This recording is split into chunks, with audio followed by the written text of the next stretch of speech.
Reading from the Gospel of Matthew.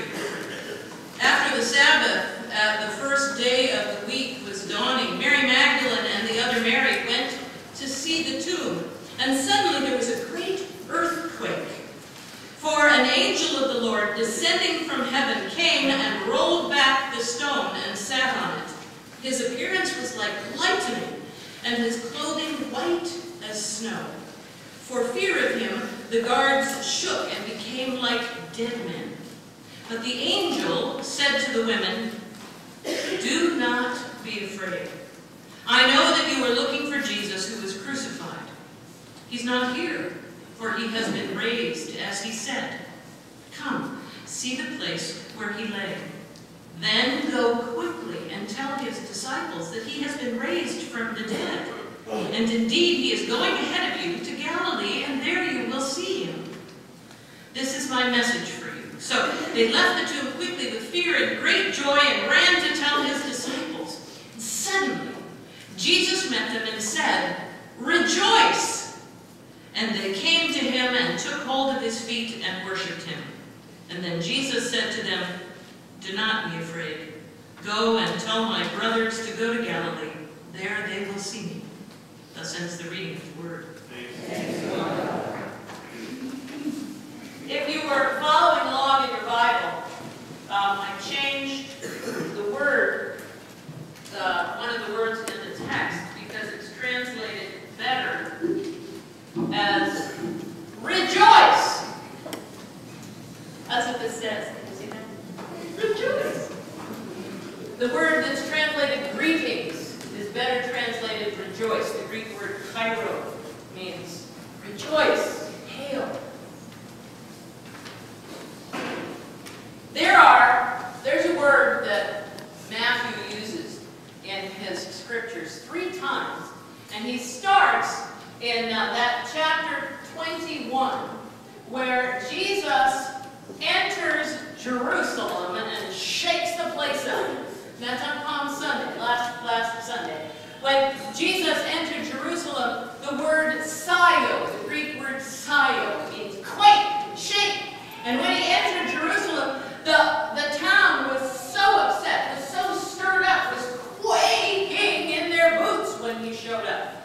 Well, Matthew uses that word yet again in his chapter 26.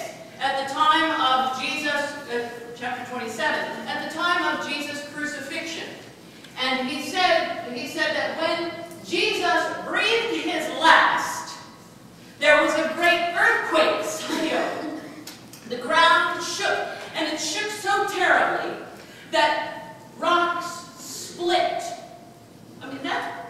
How many of you been in an earthquake? We live in California, right? The ground shook so terrifically that rocks split and tombs opened up. But there's another even more wonderful symbol. The curtain in the temple was torn in two. Now, most people think, a curtain? That's a curtain! But this was the temple veil. And the temple veil was the curtain that kept ordinary people, plain old folks, from the Holy of Holies in the temple.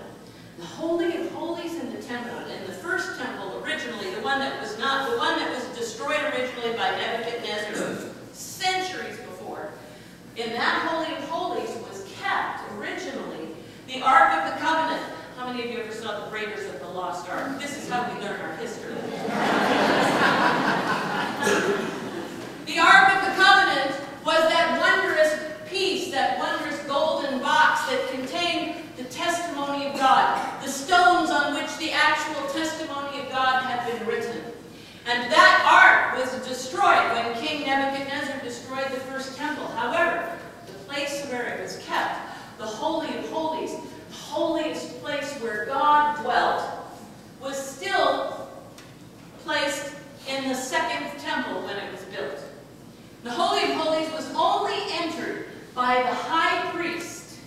And the high priest only went in once a year on the Day of Atonement, when he went in to make sacrifice to atone for humanity's sins. That was the only time the Holy of Holies was entered. by two curtains, a covering, and then the veil. The veil. Now, these curtains were 4 inches thick.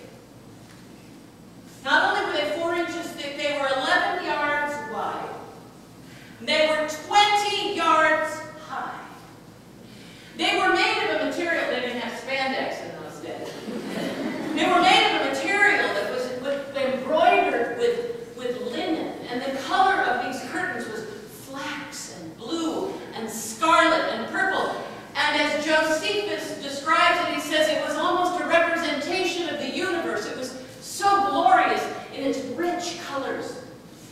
And they weighed 4 to 6 tons. 300 priests had to carry this curtain in order for it to be placed